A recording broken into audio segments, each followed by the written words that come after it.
So hello guys, कैसे हैं आप सब। मैं रचित रावत स्वागत करता हूं आपका मैथ्स क्लास 10th मैथ की फुल सीरीज में। आज है हमारा लेक्चर नंबर 1 जिसमें हम देखेंगे क्लास 10th मैथ्स का chapter number 1 real numbers. So real numbers, हम हमारी डेली लाइफ में जितने भी नंबर्स देखते हैं, जितने भी, वो सारे रियल नंबर्स होते हैं। मैं आपको आज के सेशन में सिखाऊंगा कि नंबर्स कौन कौन सी टाइप के होते हैं और हम उनसे कैसे डील्स करते हैं। इसी के साथ ही हम सीखेंगे LCM, HCF, prime factorization and many more. So start करते हैं। So first of all, what are the types of number. Number कौन कौन सी टाइप्स के होते हैं। सो सबसे पहले हमारे पास जो टाइप का नंबर आता है वो आता है हमारे पास natural number. Natural number, natural numbers कौन कौन से होते हैं? जो हमारी नॉर्मल काउंटिंग स्टार्ट होती है वो नेचुरल नंबर्स होते हैं। For example 1 2 3 and so on. ये हमारा इन्फिनिटी तक जाता है। इन्फिनिटी इज लाइक जहाँ तक हम सोच भी नहीं सकते इतना। उसके बाद जो हमारी सेकंड टाइप है, सेकंड टाइम हमारे पास होती है whole numbers. So whole numbers हमारे होते हैं, सारे के सारे नेचुरल नंबर्स को हम होल नंबर्स में काउंट करते हैं, प्लस एक नंबर और इंक्लूड हो जाता है, वो है जीरो। जीरो को हम होल नंबर में काउंट करते हैं, 0 1 2 3 एंड अप टू इन्फिनिटी। उसके बाद जो हमारा थर्ड टाइप है नंबर्स का वो है इंटीजर्स। इंटीजर्स हमारे पास जितने भी नंबर होते हैं, नेगेटिव से लेके, नेगेटिव इन्फिनिटी से लेके -3, -2, -1, 0 1 2 से लेके प्लस इन्फिनिटी तक। यानी कि आप जितने भी पॉजिटिव नेगेटिव नंबर सोच सकते हो वो सारे हम इंटीजर्स में काउंट करते हैं। उसके बाद हमारे पास फोर्थ नंबर पे आ जाता है हमारा rational numbers. So rational numbers क्या होते हैं? वो नंबर्स जिनको हम पी बाई क्यू की फॉर्म में लिख सकते हैं, in which Q is not equals to zero. जब मैं बोलता हूँ Q is not equals to zero, इसका मतलब ये होता है कि मैं 1 ओवर में जीरो नहीं लिख सकता हूँ। ठीक है। तो रैशनल नंबर्स कौन कौन से होते हैं जिनको हम डिवाइड में लिख सकते हैं? फॉर एग्जाम्पल जैसे कि 0.1। 0.1 एक रैशनल नंबर है। क्यों? क्योंकि जब मैं इसका डेसिमल हटाऊंगा तो ये 1 बन जाएगा 1/10। या फिर मैं कह सकता हूँ कि 2/3 एक रैशनल नंबर है।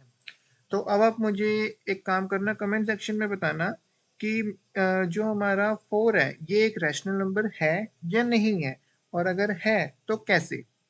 इसके बाद जो हमारी फिफ्थ फिफ्थ टाइप आती है वो हमारे पास आती है इरेशनल नंबर्स।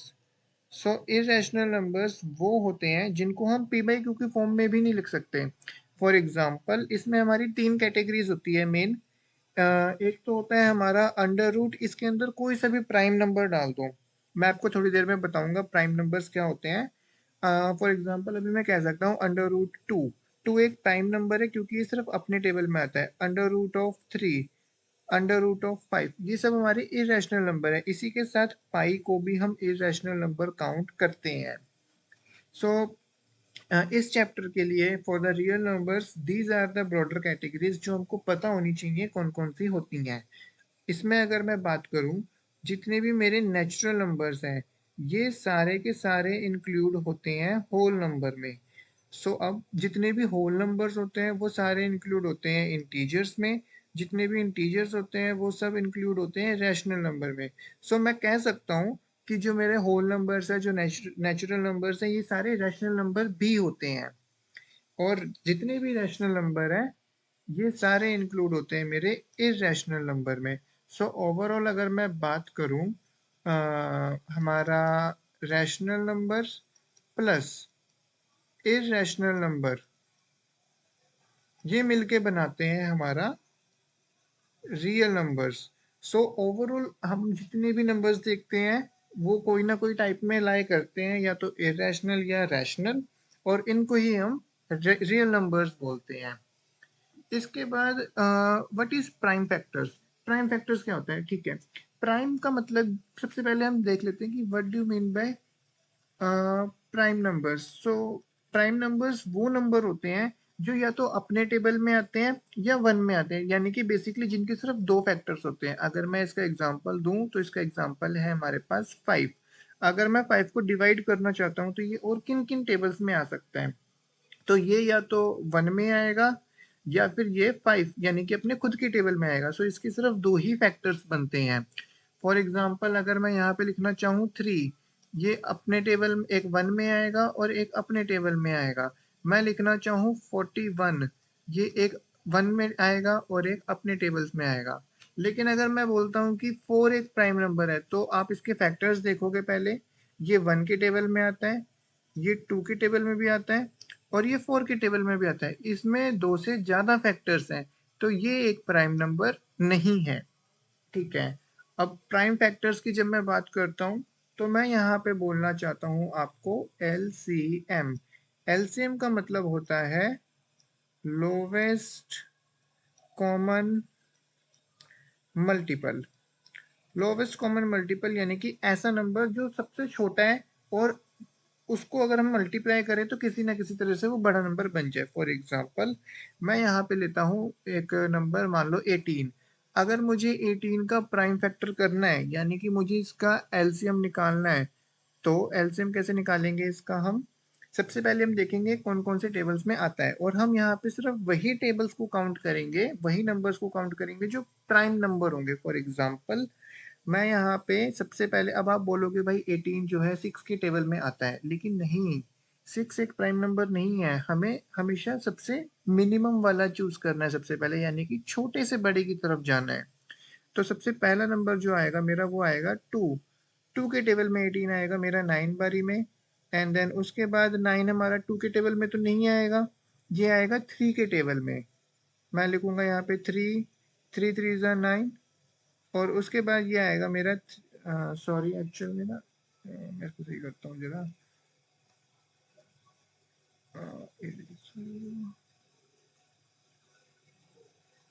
मैं यहाँ पे फिर से लिख लेता हूँ एक बार इसको।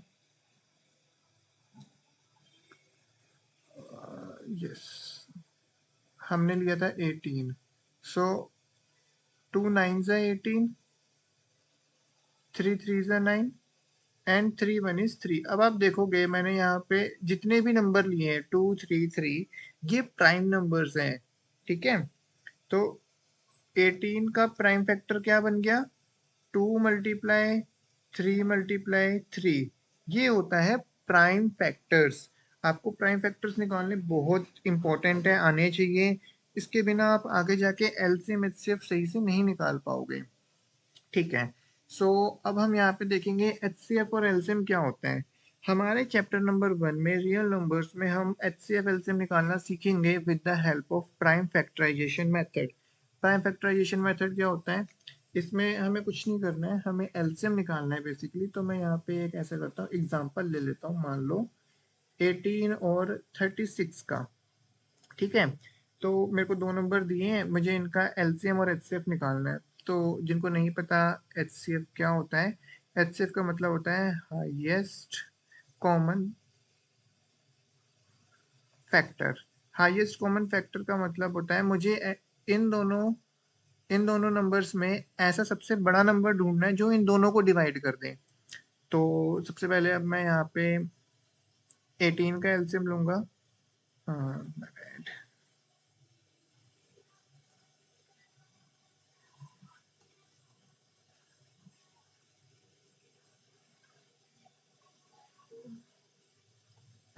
2 9 से 18, 3 3 से 9 एंड 3 1 इज 3। और ऐसे ही मैं यहाँ पे 36 का भी एलसीएम लूंगा।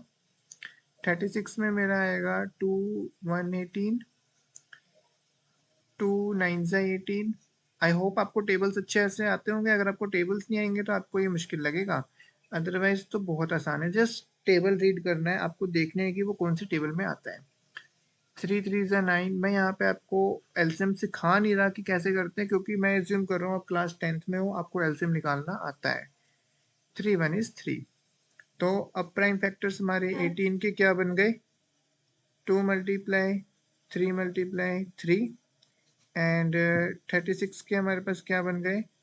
2 मल्टीप्लाई 2 मल्टीप्लाई 3 मल्टीप्लाई 3। तो अब मैं यहाँ से, अगर मैंने इन दोनों का एलसीएम निकाल लिया है, मैं यहाँ से इनका एलसीएम भी फाइंड कर सकता हूँ, एचसीएफ भी फाइंड कर सकता हूँ। सो पहले हम HCF फाइंड करेंगे। HCF यानी कि highest common factor. Common common मतलब कि जो दोनों में कॉमन आ रहा है। तो इन दोनों में कॉमन क्या आ रहा है, यहाँ से 2 एंड 2 यहाँ पे कॉमन आ रहा है, और ये 3 एंड 3 यहाँ पे कॉमन आ रहा है। इसके अलावा इन दोनों में कोई और चीज कॉमन नहीं है। तो जो दो चीजें कॉमन है मैं उनको यहाँ लिख लूंगा 2 मल्टीप्लाई 3। दोनों एक एक बार ही लिखना है, ऐसा नहीं कि आप 2 मल्टीप्लाई 2 लिख रहे हो, नहीं, दोनों में 2 कॉमन है तो हमने नीचे 2 ही लिखा है। 3 कॉमन है तो 3, 2 3 द 6। तो 18 और 36 में 6 एक ऐसा नंबर है जो इन दोनों को डिवाइड कर सकता है। इसके अलावा इससे बड़ा कोई और नंबर नहीं होगा जो इन दोनों को डिवाइड कर दे। अब अगर मैं एलसीएम निकालना चाहता हूँ तो मैं क्या करूंगा, जो मेरे दो नंबर कॉमन है उनको तो मैं पहले एज इट इज ही लिख लूंगा। अब जो बच गए, जैसे 2 मैंने लिख लिया, 3 मैंने लिख लिया, अभी ये 3 पेंडिंग है, तो मैं इसको यहाँ पे मल्टीप्लाई ऑफ 3 में लिख लूंगा। मेरा ये वाला 2 मैंने काउंट कर लिया, ये वाला 2 भी पेंडिंग है, तो मैं यहाँ पे मल्टीप्लाई ऑफ 2 में इसको लिख लूंगा। ये 3 मैंने काउंट कर लिया, अब ये वाला 3 पेंडिंग है, इसको भी मैं मल्टीप्लाई ऑफ 3 में लिख लूंगा। अब जब मैं इसको काउंट करूंगा, 2 3 ज़ा 6, 6 3 ज़ा 18, 18 2 ज़ा 18 2 ज़ा कितना होता है यार, रुको सॉरी हाँ, 3 3 ज़ा 9, 9 3 ज़ा 27, 27 मल्टीप्लाई 4, इसको हम करेंगे तो 4 7 ज़ा 28, 4 2 ज़ा 8 9 10, यहाँ आ जाएगा 108। ठीक है।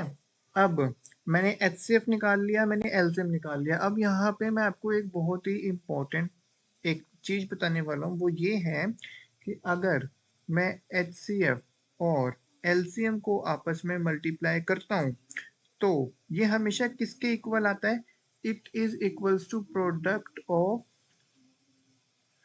To numbers. कौन से दो नंबर्स की बात कर रहा हूँ मैं इन दोनों नंबर्स की बात कर रहा हूँ, 18 एंड 16। HCF क्या आया मेरा 108, एलसीएम क्या आया मेरा 6, प्रोडक्ट ऑफ टू नंबर यानी कि 18 मल्टीप्लाई ऑफ 36। तो 6 को जब आप इससे मल्टीप्लाई करोगे तो 6 8 सा 48, 6 0 0 4, 6 1 is 6। और इन दोनों को जब आप मल्टीप्लाई करोगे 36 और 18 को, तो 6 8 सा 48, 3 8 सा 24, और 4 28 इधर, यहाँ पे आएगा 6 और 3, तो यहाँ आ गया 8, 6 8 द 48, 3 3 द 6, तो 648। Hence our left hand side is equals to right hand side. तो इस तरीके से मैं जो है इसको प्रूफ भी कर सकता हूँ कि जो मैंने एलसीएम एचसीएफ निकाला है वो सही है या नहीं। बाय द वे, आपको ये फॉर्मूला याद रखना है कि एलसीएम और एचसीएफ को अगर मैं मल्टीप्लाई कर रहा हूँ तो प्रोडक्ट ऑफ टू नंबर्स के हमेशा इक्वल होंगी। इसके बाद अगर मैं आपको बताऊं तो ओके, फिर हमारी एक्सरसाइज 1.1 शुरू हो जाती है। सो 1.1 करने के लिए दीज आर द प्रीरिक्विजिट्स। अगर आपको ये सब चीज़ें समझ आई हैं तो नेक्स्ट वीडियो में हम एक्सरसाइज 1.1 स्टार्ट करेंगे। वहाँ पे हम चेक करेंगे कि जो हमने आज सीखा है वो हम कैसे इम्प्लीमेंट कर रहे हैं। So this is the introduction for chapter number 1 real numbers. I hope आपको मैंने जो चीज़ें समझाई हैं, जो बताने की कोशिश करी है, वो अच्छे से समझ आया होगा। Thank you guys. अगर आपको वीडियो अच्छी लगे तो नेक्स्ट वीडियो जरूर देखना, क्योंकि इस प्लेलिस्ट में मैं आपको क्लास 10th का सारा मैथ कवर करवाने वाला हूँ। Thank you guys.